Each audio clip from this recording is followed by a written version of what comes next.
So the next talk is, on one hand, similar to what we've seen so far, but also different. The next talk will be given by Jin-Yang Li, working with Daniel Li at the Institute for Computing Technology at the Chinese Academy of Sciences. The author also published at other good conferences like InfoComm, but there is also a difference. Not only it's online talk, but also this is a different type of paper. It's an experience paper from Alibaba. So let's play the video with Hi, Jin-Yang. everyone. I'm Jin-Yang Li, coming from the Institute of Computing Technology, Chinese Academy of Sciences. My collaborators come from Alibaba Cloud and HKUST. Now, let me present our work, LiveNet. Taobao Live is a major live streaming service for online shopping.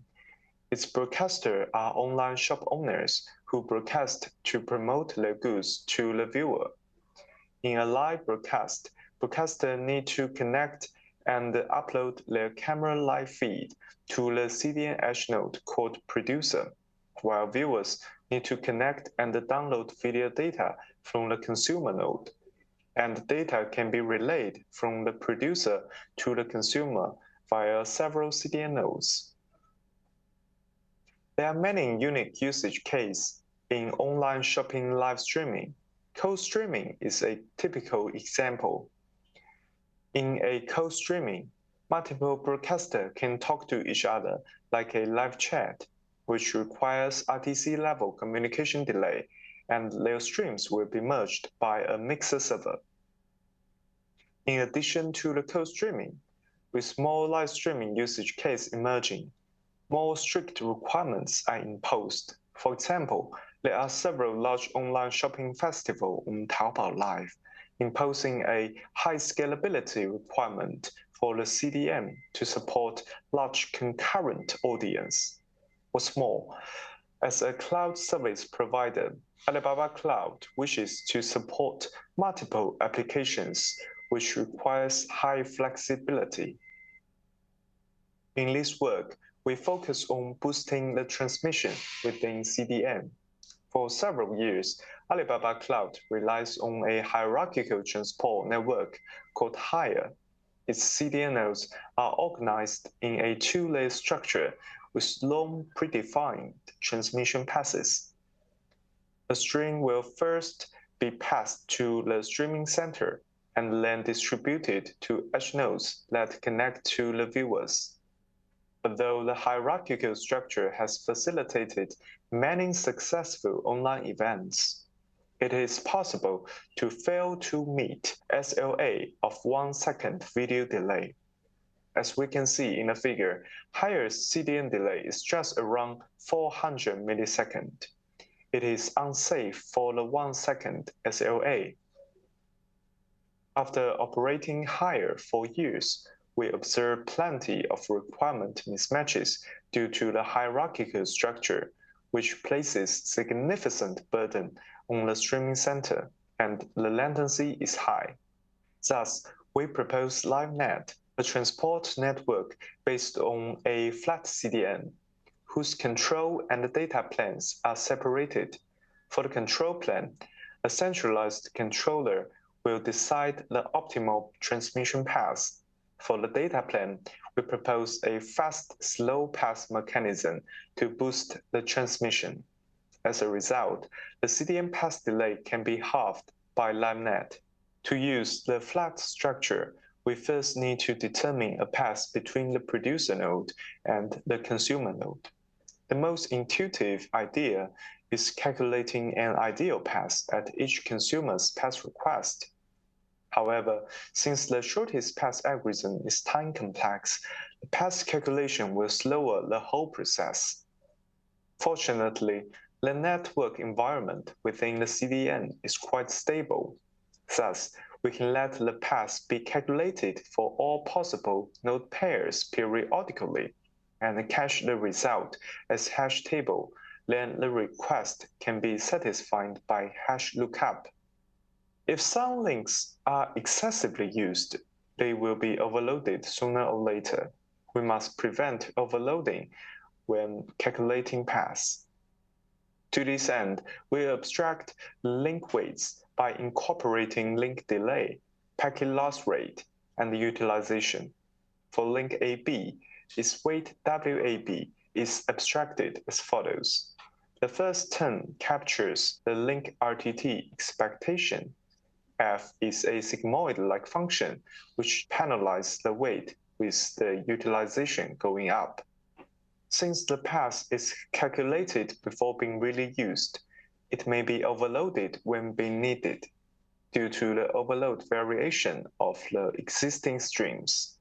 To address this, once a node is overloaded, it will send an overload signal to the path storage to disable all paths containing the overloaded node. Another fundamental but important issue is how the consumer establishes the path towards the producer. To establish a path, the request will backtrack from the consumer to the producer.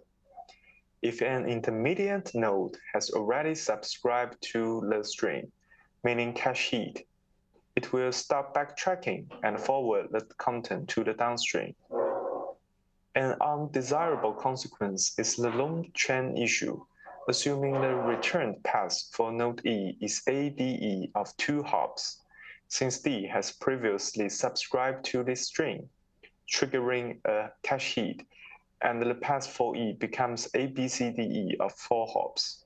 To address this, consumer node monitor the transmission quality and switch to a last resort path in case of poor quality. Put them together, we built LiveNet's central path control. We call it streaming brain. Its workflow is as follows. The global discovery module collects local network information and builds a global view of the network. Based on the global view, the global routing module periodically calculates the best path for each CDN node pair. The routing result will be stored in the path decision module. Now, when streaming brain receives a path request, path decision module will retrieve the cached path information, which will then be returned and used to build a path. Now, the highway has been built. How can we make the data move fast? Here, we present the typical process of a reliable transmission on a single CDN node using WebRTC. To achieve reliability, loose recovery is necessary, especially for UDP-based protocol. However, it has to be implemented in the application layer, which will introduce long processing delay on each node. Fortunately, we observe that the link within CDN are almost lossless. In other words, most of the time, the UDP forwarding can send packets without a loss. This means that control at the application layer is not always necessary. Inspired by this insight, we propose the fast-slow path mechanism, where the fast and slow path implement different functions provided by different protocol stake layers to separate the control and forwarding. The fast path works in a straightforward way. It optimistically assumes no packet loss will occur. When a node receives a packet, its fast path forwards the packet to all downstream nodes recorded in the stream feed. Slow path will do the loss recovery, where all nodes periodically send the lost packet's sequence numbers to the upstream node via NACK messages. The lost packets will then be retransmitted by the loss recovery module in the upstream node. In addition, the slow path uses GCC to estimate bandwidth and control the sending rate of the fast path. Moreover, the frame control module caches the most recent received video GOPs, which will help accelerate viewing startup. To relieve the burden on the client, the consumer can act like a delegation for viewers with a set of fine-grained string control techniques.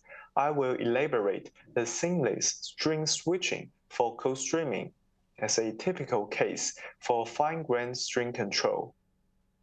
Remind that in a code stream, broadcasters can talk to each other, and the merged stream will be watched by all viewers. Now, say Bob and Alice are broadcasting to two groups of viewers.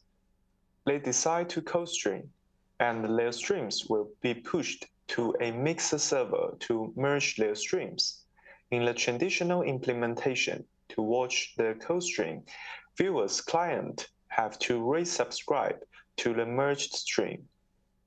In LiveNet, consumer node will do this for the viewer by simply switching the stream source being provided to the viewer. Next, I will present LiveNet's performance in the production environment. We compare LiveNet with Hire. We are in the middle of migrating from Hire to LiveNet. They serve similar apps and they have similar footprints.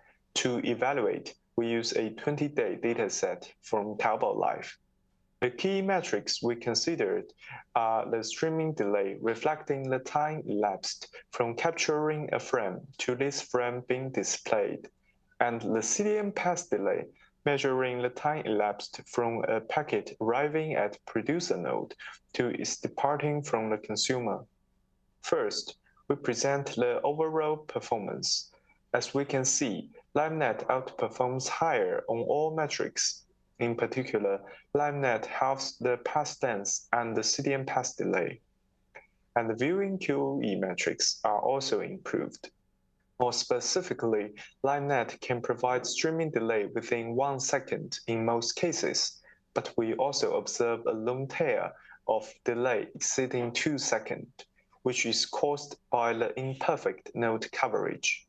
We also look into how the streaming brand performs. First, as a reminder, there is a pass request cache in the consumer node. In the case of cache miss, it will turn to the streaming brand. The additional time consumption, called response time. As a result, we find the pass request cache hit rate during peak hour is as high as 70%. And the average response time for routing requests is generally less than 40 milliseconds, which is rather responsive. Finally, we take the Double 12 Shopping Festival as a case to evaluate the scalability of LiveNet in large-scale events. As a major online shopping festival, the peak throughput doubled on December 11 and 12, even though during the event, LiveNet performed basically the same as the normal days.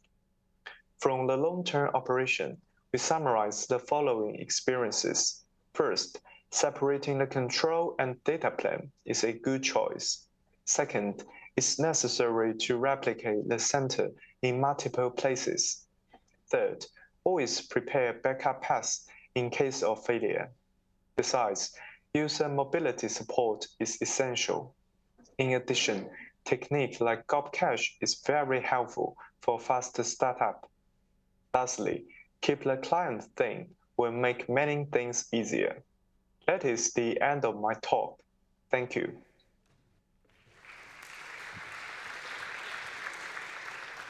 Yeah, thank you. Thank you, Jin-Yang. Any questions from the audience? Yes, Sanjay. Yeah. So I'm not sure if you do send data from a producer to many consumers. So it's a live thing which goes to many recipients in your context. Hello, can you hear me? Oh, can you hear me? I'm online now. Okay, so in your context, do you have data going from a sender to multiple receivers simultaneously or near simultaneously? Because if you go to a flat cache, I'm assuming one of the issues may be that you can't do caching.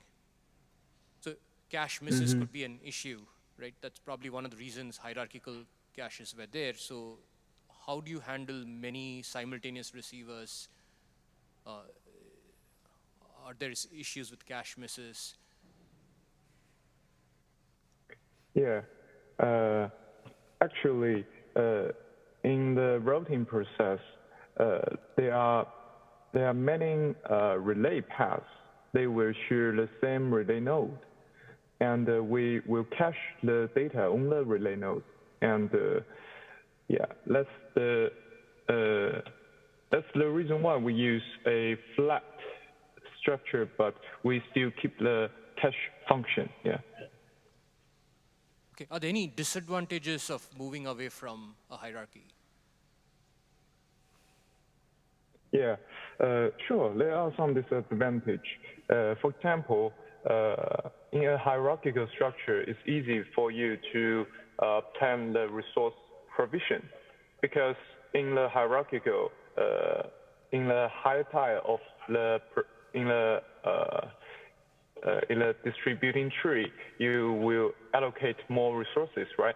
And in a flat structure, it's difficult for you to predict which part of the network is more heavily loaded. Yeah, this will be included in our future work. Yeah. Okay, thank you. Thank you. So Jin-Yang, I have not entirely technical question for you. So you are a PhD student. Your advisor, Zheng Li, is also an academic person. So you published an experience paper as the first authors. So how did it happen? So it's easy, just you, a PhD student, you walk into Alibaba and they're happy to tell you about all these neat techniques that the big company is using in production. So can you tell us a bit more about the story of this collaboration? Yeah, that's a very good question. And I believe I'm not the only PhD student published a SIGCOMM' paper as the first author. And as for my story, as a research internship in Alibaba for more than 1 year, and I participate much, a lot of work in the system design, and I write the whole paper, and yeah, I think I contribute much the innovation in this paper.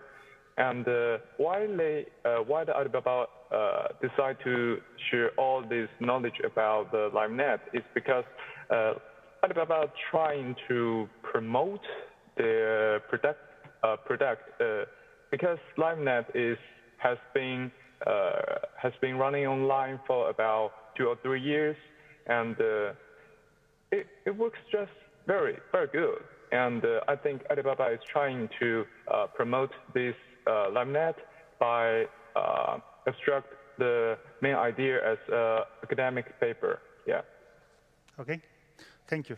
Thank you, Jin-Yang. Thank you. Okay, Thank you. let's thank this speaker again. Yeah, it's unfortunate we couldn't have Jin-Yang here.